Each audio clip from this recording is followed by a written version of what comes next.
ಪಾಪ ಪಾಪ ಐತ್ ನೋಡ ಪಾಪ ದ್ಯಾಮೋ ಇದ್ದಲ್ಲ ಮತ್ತೆ ಇಲ್ಲ ಯಾವ ದ್ಯಾಮೋ ಬೇರೆ ಇವ್ರಿಗೇನು ಸಂಬಂಧ ಸೌದತ್ತೆ ಬೇರೆ ಸಂಬಂಧ ಏನ ಉರ್ಲಸ್ರ ಬೇರೆ ಅವ ಎಲ್ಲ ಮಾಡಿದ್ಳ ಸತ್ತಾವ ಮಾಮನಿ ಅಷ್ಟೆಲ್ಲ ಕರ್ಸ್ಕೊ ಕ್ಯಾನ್ಸರ್ ಆಗಿತ್ತು ಅವ ಕಾಲಿಗೆ ಎಲ್ಲವೂ ಕ್ಯಾನ್ಸರ್ ಆಗಿ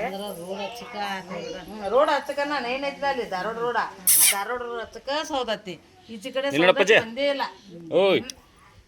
ಐತಿ ಆದ್ರೆ ಇವ ಕ್ವಾರ್ಟರ್ಸ ಇದು ಪೊಲೀಸ್ ಠಾಣೆ ಅಷ್ಟ ಅದಾವ ಸೌದತ್ತಿ ಅಂದ್ರೆ ಹಚ್ಚಗ ಎಲ್ಲ ಅಜ್ಜಿ ದೊಡ್ಡ ಊರು ದೊಡ್ಡ ಪ್ರಮಾಣದಾಗ ಕಾಣ್ತತಿ ಒಳ್ಳೇದ ಅನಿಯೋಕ್ಷಾಗ ಶಾಂತಿ ಕಡಿಗೆ ಶಾಂತಿ ಐತ್ಲ ಸೌದತ್ತಿದ ಅಲ್ಲಿ ಗುಡಿ ಐತಿ ಅಲ್ಲಿ ಗುಡಿ ಐತಿ ನಮ್ಮ ರೇನಾಕ ಬಗಲಾಗಿದ್ದಾಗ ಆಗಿತ್ತು ನೋಡುವ ಬಗಲಾಗಿರಾಕಿಲ್ಲ ನನ್ನ ಮದುವೆನೇ ಆಗಿತ್ತು ಅದ ವರ್ಷ 2 ವರ್ಷ ಆಗಿತ್ತು